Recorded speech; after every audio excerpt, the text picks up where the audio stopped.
तर पब्लिक, मी तोसिफ गडकरी आणि आपलं स्वागत आहे माझ्या यूट्यूब चॅनलवर. मित्रांनो, नवीन असल्यास आपल्या यूट्यूब चॅनलला नक्की सबस्क्राईब करा.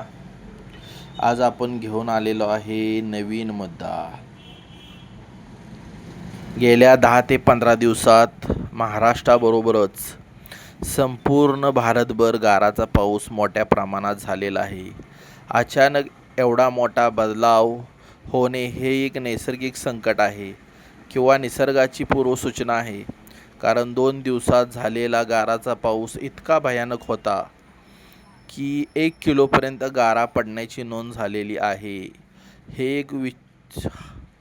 हा एक विचित्र प्रकारच म्हणावा लागेल. आणखी त्यात भर म्हणजेच 12 ते 15 तासाचा कालावधी संपून पर गारा वितळत नाहीत. त्यामुळे हा विषय सर्वांना कुतूहलाचा वाटू लागलेला आहे आणि त्याचबरोबर भीतीचं वातावरण वाढवणारा पण हा मुद्दा झालेला आहे. कारण याआधी असे कधी झालेले आढळलेले नाही. तुम्हाला माहीत असेल तर आम्हाला नक्कीच कळवा.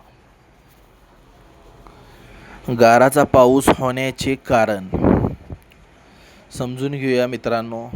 सध्या महाराष्ट्र व इतर राज्यात मोठ्या प्रमाणात गारपीट किंवा गाराचा पाऊस, जोराचा पाऊस, अवकाळी पाऊस पण आपण त्याला म्हणू शकतो, पडत आहे. हा पाऊस उष्णतेपासून दिलासादायक जरी असला तरी अनेक शेती पिकांना, बागायतदारांना नुकसान करणार आहे. गाराचा पावसाची अनेक कारणे आहेत. थोडक्यात सांगतो, त्यापैकी प्रमुख कारण म्हणजे 2 विरुद्ध दिशेने येणारा हवेच्या प्रवाहाचे एकत्रित होणे.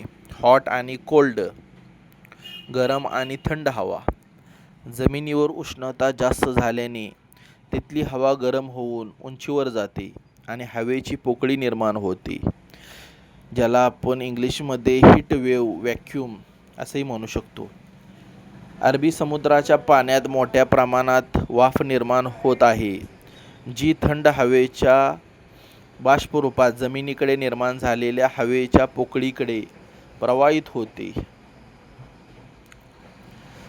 त्याची दुसरी साईड, त्याचवेळी उत्तर भारतातून वरच्या दिशेतून खाली दक्षिण दिशेत येणारे थंड हवेचे प्रवाहसुद्धा मध्य भागात जमिनीवर निर्माण झालेल्या उष्ण हवेच्या पोकळी भरून काढण्यासाठी खालच्या दिशेने येत असतात. असे 2 विरोधी हवेचे प्रवाह जेव्हा एकत्र येतात तिथे असा मोठ्या प्रमाणात पाऊस पडतो. गारा बनण्यासाठी आवश्यक असे जास्त धूलिकण हे उष्ण भागात निर्माण झालेल्या गरम हवेच्या प्रवाहात असल्याने बाष्प त्या धूलिकणांना चिकटून मोठे थेंब किंवा गारा बनवतात. अशा पावसाला गारपीट, गाराचा पाऊस किंवा अवकाळी पाऊस पण आपण म्हणू शकतो. हेलस्टॉर्म वेदर कंडिशन असे पण त्याला इंग्लिशमध्ये म्हटले जाते. जोपर्यंत हे 2 विरुद्ध दिशेने येणाऱ्या प्रवाहातील एक प्रवाह कमजोर, न्यूट्रलाइज होत नाही, तोपर्यंत असे अस्थिर हवामान कमी जास्त प्रमाणात मध्य भारतात किंवा भारतीय क्षेत्रावर फिरत राहील आणि अजून काही दिवस अवकाळी गारपीट किंवा गाराचा पाऊस होत राहील. आता गारा 12 तास न वितळण्याचे वैज्ञानिक किंवा शास्त्रीय कारण आपण जाणून घेऊ. दाट व कडक रचना. गार ही बर्फासारखी दाट असते. अवकाशात किंवा ढगात अनेक वेळा गोल गोल फिरून ती कडक झालेली असते आणि हिची रचना कांद्यासारखी असते. त्यामुळे त्याला वितळायला वेळ लागतो. कमी तापमान. जर बाहेरचे तापमान खूपच कमी असेल, विशेष 0च्या आसपास किंवा त्याखाली, तर गारा वितळायला जास्त वेळ लागतो. अपवाद. महाराष्ट्र व कर्नाटकात असे का झाले हे कळायला मार्ग नाही. नक्कीच यावर संशोधक किंवा वैज्ञानिक त्याचे कारण आपल्याला समजून कळेल, पण त्यासाठी थोडा वेळ लागेल. तिसरा मुद्दा, मोठा आकार. गारा मोठ्या असतील तर त्यात बर्फाचे प्रमाण जास्त असते, त्यामुळे त्याला उष्णता जास्त लागते, त्यामुळे ते हळूहळू वितळतात. एकत्र साचलेल्या गारा एकमेकांना थंड ठेवतात आणि एकावर एक असा ढीग लागला त्यांचा, तुम्ही चित्रात पाहू शकता, तर त्याला वितळायला वेळ लागतो. जमिनीचा थंडपणा. जमीन पहिल्यापासून थंड असेल, पाऊस वगैरे झाला असेल किंवा वातावरण ढगाळ झाले असेल तर गारा वितळायला वेळ लागतो. सावलीत असणे. सूर्यप्रकाश नसेल तर गारा वितळत नाहीत. झाडाखाली किंवा आडोसा असेल तर असल्या वेळेला गारांना वितळायला वेळ लागतो. गारांचा थर. अनेक गारांचे एकमेकावर थर साचले तर गारा वितळायला वेळ लागतो, त्यामुळे असं भ्यायचं असं काही विशिष्ट कारण नाही. हे एक नॅचरलीच किंवा नैसर्गिक कारणच आपण त्याला म्हणू शकतो. आता गारा पडण्याची कारणे. गारा का पडतात, तर काही मुद्दे आहेत त्यात. अत्यंत थंड वातावरण, ऊर्ध्वगामी वारे, वादळी परिस्थिती, हवामानात बदल, या अशा अनेक कारणामुळे गारा पडलेल्या किंवा गाराचा पाऊस झालेला, अवकाळी पाऊस झालेला आपल्याला आढळतो. आता गाराचा पाऊस किंवा अवकाळी पाऊस पडण्याची प्रक्रिया आपण थोडक्यात समजून घेऊया. सगळ्यात पहिले जलकण वर जातात. समुद्रात जेव्हा उष्णतेमुळे भाप तयार होते तेव्हा बाष्पाच्या स्वरूपात जलकण वर जातात. वर आकाशात त्यांची गोठण्याची प्रक्रिया सुरू होते. तेथे बर्फ तयार होतो. त्या थरांचे नंतर एकत्रीकरण होते आणि एकत्रीकरण झालं की गारांचा आकार वाढतो आणि आकार वाढला की गुरुत्वाकर्षणामुळे वारा व्हायला सुरुवात झाली की त्यामुळे पाऊस, अवकाळी पाऊस किंवा गाराचा पाऊस पडायला सुरुवात होते.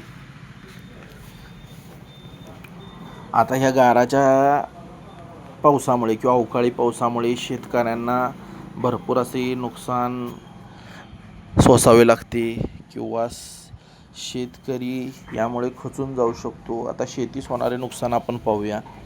गाराच्या किंवा अवकाळी पावसामुळे शेतीचे मोठे नुकसान होते. सततच्या पावसाने शेतात पाणी साचून पिके कुजतात.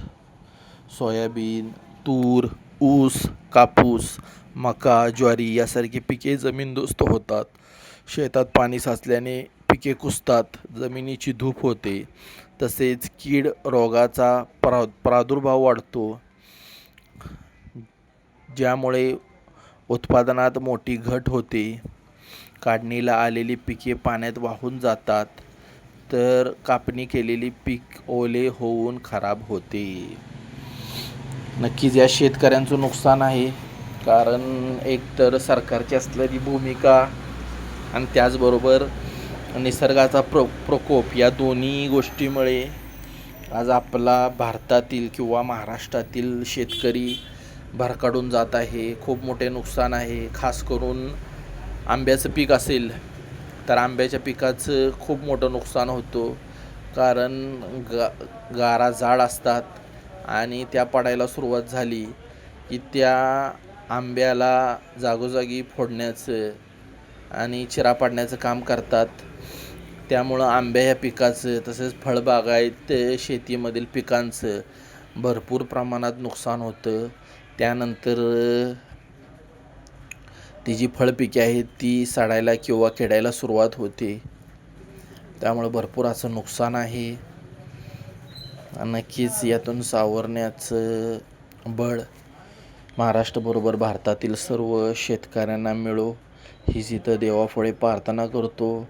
आणखीन काही दिवस महाराष्ट्रात अवकाळी पाऊस किंवा गाराचा पाऊस पडण्याची जास्त शक्यता आहे, त्यामुळे काळजी करा. रोजच पाऊस पडत आहे. यातच नक्कीच शहरी भाग आनंदित असतो, पण ग्रामीण भाग जिथे जास्त प्रमाणात शेती केली जाते आणि तेथील अर्थव्यवस्था शेतीवरच अवलंबून असते. तेथील लोक हवालदिल होतात आणि तुम्ही चित्रात बघू शकता की असा गारांचा मोठेच्या मोठे थर साचून शेती पिकास मोठे नुकसान झालेले आहे. त्यासाठी नक्कीच तलाठी ऑफिस किंवा तहसीलदारशी संपर्क साधून आपल्या पिकांची पाहणी करा. जेवढी मदत मिळेल तेवढी मदत मिळण्याचा प्रयत्न करा. नक्कीच महाराष्ट्रातील शेतकरी आत्ता हवालदिल झालेला आहे. सरकारला माझी पण विनंती आहे की सरकारने शेतकऱ्यांची कर्जमाफी करावी आणि शेतकऱ्यांना एक आर्थिक स्थैर्य प्राप्त करून द्यावे. हीच आपण इथे आशा व्यक्त करू शकतो. या पलीकडे काही गोष्टी आपल्या हातात नसतात. जेवढं आहे आपण तेवढं बोलू शकतो. तर नक्कीच सर्व मित्रांनो, आपल्या शेतकरी वर्गासाठी प्रार्थना करा. कारण गारा काही जणांसाठी सुखाचं क्षण घेऊन येतात, तर आपला शेतकरी वर्ग, श्रमिक वर्गासाठी काही गोष्टी त्या दुःखद घेऊन येतात. कारण काही लोकांना घरे नसतात, छप्पर वगैरे असणारी लोक, त्या लोकांचं आयुष्य कठीण होऊन जातं. त्यामुळे सगळीकडे सारखं नसतं. काहींना सुखाचे क्षण पाहायला भेटतात, तर काहींना त्याचबद्दल गोष्टी दुःख असू शकते. नक्कीच मित्रांनो, हा व्हिडिओ कसा वाटला नक्की कळवा. आपल्या चॅनलला सबस्क्राईब करा, व्हिडिओला कमेंट करा. आपला व्हिडिओ तुमच्या मित्रमैत्रिणीला नक्की शेअर करा. ही सर्व माहिती आपण गुगल, विकिपीडिया, ChatGPT आधारे गोळा केलेली आहे. माहिती कशी वाटली नक्कीच कळवा. पूर्ण व्हिडिओ पाहिल्याबद्दल तुम्हा सर्वांचं आभार व्यक्त करतो. थँक्यू.